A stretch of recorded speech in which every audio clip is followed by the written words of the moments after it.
Continuamos. Tenemos la presencia de Wilson Merino Revenera, en Pensamiento Crítico, en los estudios de Ecuador TV, aquí en la ciudad de Quito, para hablar sobre el acuerdo contra el cáncer. Sí, el cáncer. Una enfermedad lamentablemente presente en el mundo entero y que durante mucho tiempo no se ha podido encontrar la cura. Sin embargo, de aquello. El cáncer es una enfermedad que vuelve vulnerable a quienes la tienen y se requiere de políticas públicas también para poder alivianar la vida de estas personas. Wilson Merino Revenera, muy buenos días, bienvenido. ¿En qué consiste este acuerdo contra el cáncer? Buenos días, Carlos. Acuerdo contra el cáncer es una iniciativa de 17 organizaciones de la sociedad civil presentes en 12 provincias del país, que hemos atendido a más de 170.000 pacientes y que tenemos sumados 232 años de experiencia. Nuestro objetivo, mejorar la calidad de vida de los pacientes con cáncer y sus familias, lograr que el cáncer sea un tema de interés público, que el Estado nos vea como un real complemento, que nuestra experiencia sea valorada y poder tener incidencia en la política pública. El tema de esta enfermedad, que es una de las enfermedades catastróficas que existen, es que requieren ingentes recursos económicos para las familias que tienen que atender a sus familiares. No todo el mundo tiene acceso. Cómo poder articular entre lo público y lo privado y entre la iniciativa privada y la sensibilidad de lo público para que estas personas puedan tener esa calidad de vida, por lo menos, si no están en estado terminal, por lo menos en el estado de la lucha en sí. Carlos, si bien el cáncer es una enfermedad larga, difícil, dolorosa y costosa, es una enfermedad vencible. Si hablamos, por ejemplo, del cáncer infantil, más del 85% de los niños deberían curarse para toda la vida. Lastimosamente, en nuestro país, el 40% de los pacientes abandonan el tratamiento. Y lo abandonan, como tú bien dices, por razones económicas. Más que un compromiso económico, requerimos un compromiso político y sobre todo un compromiso humano para enfrentar esta dura batalla. Estamos claros que el Estado por sí solo no puede encargarse de todo, ni la empresa privada por más recursos económicos que aporte. Es aquí cuando las organizaciones de la sociedad civil tenemos un rol protagónico. Por eso hemos creado este acuerdo que consta de 10 líneas estratégicas, 10 objetivos. Hemos ya entregado las cartas a los candidatos presidenciales. Sin importar quién sea el próximo presidente, necesitamos este compromiso. Esto no es cuestión de ideología, esto es cuestión de sensibilidad. ¿Cuáles son estos 10 puntos que mencionas, Wilson? Bueno, el primero es investigación. Nosotros en el país no tenemos un registro nacional de pacientes, tampoco tenemos un registro de las organizaciones prestadoras de servicios a los pacientes con cáncer. Necesitamos invertir en investigación científica, pero también en investigación económica, social, educacional, para entender las problemáticas de los pacientes. La segunda es la prevención y el control de la enfermedad. Articular acciones entre las diferentes instituciones públicas, llámese el Ministerio del Deporte, la Secretaría de Comunicación, Ministerio de Educación y otros actores para poder tener campañas educativas, ¿no? El tercer punto es tener un cuidado integral al paciente. El cuidado integral no solo desde la perspectiva médica, sino de cómo lograr que el paciente sea reintegrado en comunidad. Desde la perspectiva médica, por ejemplo, un chiquito con osteosarcoma, amputas la pierna y el problema está curado. Pero ¿cómo logras que ese adolescente vuelva a su escuela, a su barrio, a su entorno natural sin ser discriminado? El tema del cuidado paliativo dentro de esta visión también es fundamental, garantizar la mejor calidad de vida a nuestros niños, sobre todo si es que el tratamiento médico ya no está generando efecto. Wilson, tú has mencionado la necesidad de realizar investigación, no solo en el campo de la ciencia, de la medicina, sino también en el campo de saber ¿cuántas personas tienen cáncer? De esas personas que tienen cáncer, ¿cuántas están en estado terminal? ¿Cuántas todavía se puede emprender una lucha efectiva para salvarlos? ¿Y cuántos son infantes? ¿Esas estadísticas no hay en el país? No existen. Solca, por ejemplo, tiene el Registro Nacional de Tumores, el Ministerio de Salud, a través de los diferentes hospitales públicos, manejan sus cifras, pero no tenemos cifras unificadas. O sea, no hay una metodología que concentre y unifique las cifras. Trabajamos a ciegas. Y desde la perspectiva técnica, esto no es coherente.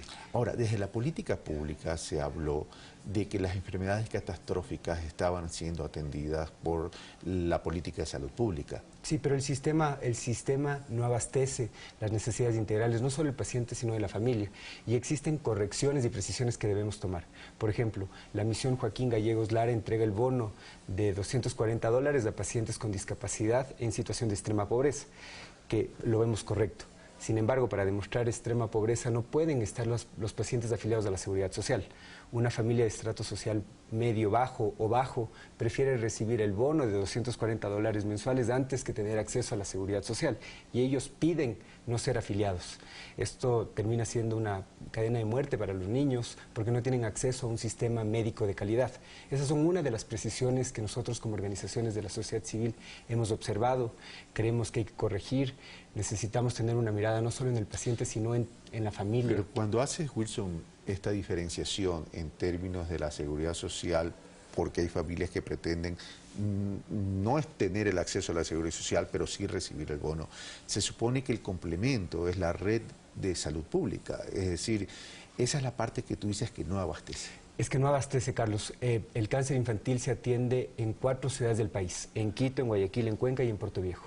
El 51% de los pacientes que se atienden en Quito son de provincia. En Guayaquil el 76% de los pacientes que se atienden son de provincia. En Cuenca el 42% y en Puerto Viejo el 59%. Esto quiere decir que la red pública no abastece, más aún los pacientes de la región amazónica. La región amazónica aporta el 40% del PIB. Hay muchas razones por las cuales los pacientes del oriente o los habitantes del oriente pueden contraer el cáncer. Y tienen que venir a otra ciudad, lo cual significa no solo el tema de atención, sino los problemas de carácter logístico, sociales, económico y sociales que le representa a la familia, porque el paciente no viene solo. El cáncer incrementa el costo de vida en un 200%. Los pacientes de la región amazónica llegan a gastar $60 semanales en movilización, tardan 13 horas. Las madres tienen que cargar a sus hijos en hombros, división familiar. Este acuerdo contra el cáncer, entonces, no está planteando una política de salud tan solo. Está planteando una estrategia y una visión integral de las familias. Y de la sociedad, Carlos. Por ejemplo, en la lucha contra la leucemia, fundamental donar sangre. El parámetro mínimo que exigen los países es del 2%, el óptimo el 5%. En el Ecuador el 1.41% de los ecuatorianos donamos sangre. ¿Por qué donar sangre? Porque los niños con leucemia la requieren para sobrevivir. Y esto es parte de una concepción humana de que el cáncer nos puede llegar a todos. Si no emprendemos acciones, para el año 2020 tendremos 34.000 ecuatorianos luchando contra esta enfermedad y 20.000 ecuatorianos habrán fallecido a consecuencia de esta enfermedad. Es un problema complejo. ¿Cómo establecer esa tendencia si no tenemos data dura? Ese es uno de los objetivos. Por eso, Carlos, nosotros hemos entregado ya las cartas a los diferentes candidatos. Hicimos la presentación oficial del acuerdo ante el Consejo de Participación Ciudadana y Control Social. Esperamos tener un compromiso político y humano con cada uno de los candidatos. Seguiremos sociabilizando la información con diferentes agentes de nuestra sociedad, academia, empresa privada, medios de comunicación, instituciones, para lograr que finalmente el cáncer sea un tema de interés público. ¿Qué pasa con la medicación? Bueno, ese también es otro de los aspectos importantes. Necesitamos no solo fijarnos en el acceso a la medicación, sino en la rehabilitación. Necesitamos que los hospitales estén bien abastecidos, necesitamos que una vez que se cure el cáncer tengamos también una mirada frente a la rehabilitación. Cánceres tan agresivos que pueden dejar señales en el rostro y transformar negativamente la vida de los pacientes, ¿no? Niños que han perdido sus piernas a consecuencia del cáncer y necesitan una prótesis para volver a caminar, para subir gradas. Y esto es parte de priorizar los recursos escasos.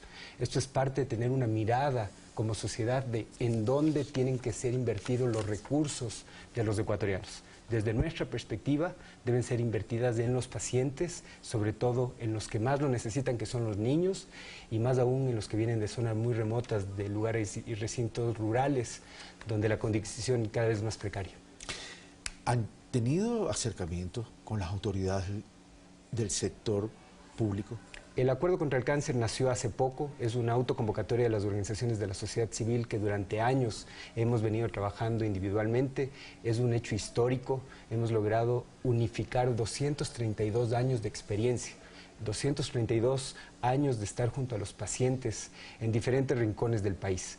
Es ahora cuando las organizaciones de la sociedad civil hemos decidido emprender este camino unificado y poder incidir en la política pública. Pero este es un tema que se replica en otros tipos de patologías, en otros tipos de enfermedades. ¿Por qué no hablar de conceptos para que sea de la salud pública? Porque, por ejemplo, pongo un ingrediente, el tema de las enfermedades huérfanas. ¿Padecen lo mismo?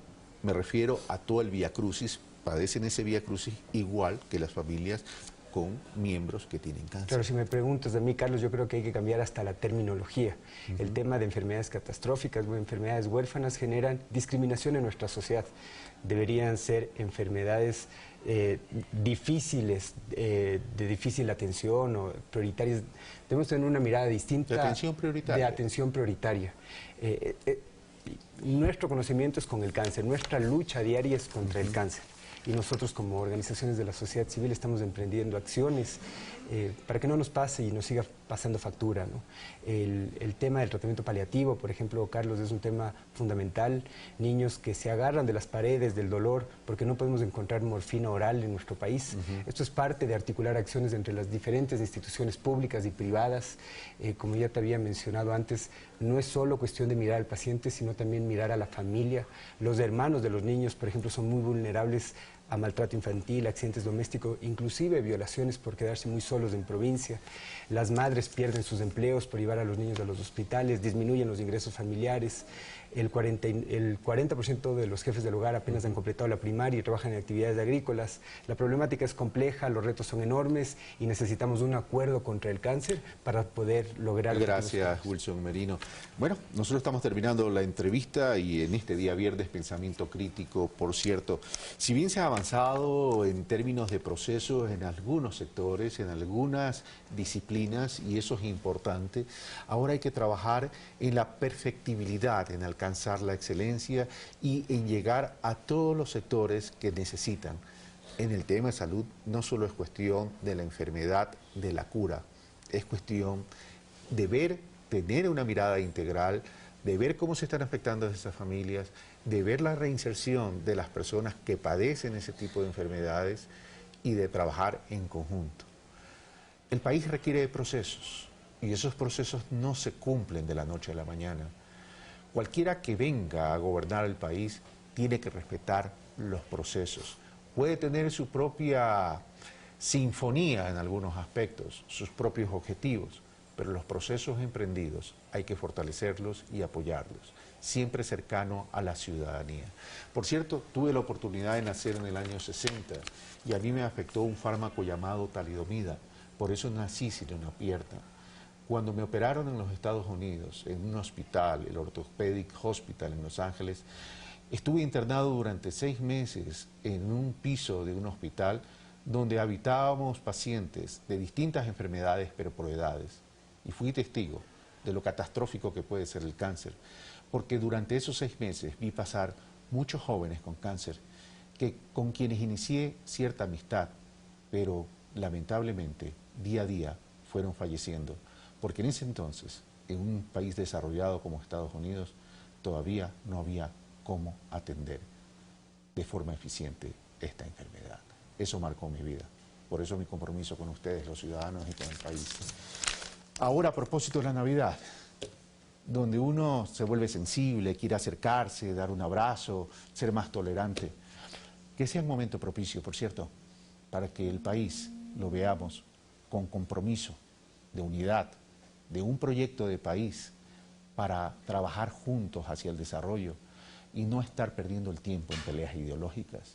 Si bien las ideologías es importante y trascendente, lo que necesitamos es, a partir de la diversidad, construir agendas comunes donde usted y yo seamos los principales protagonistas del Ecuador. Feliz Navidad.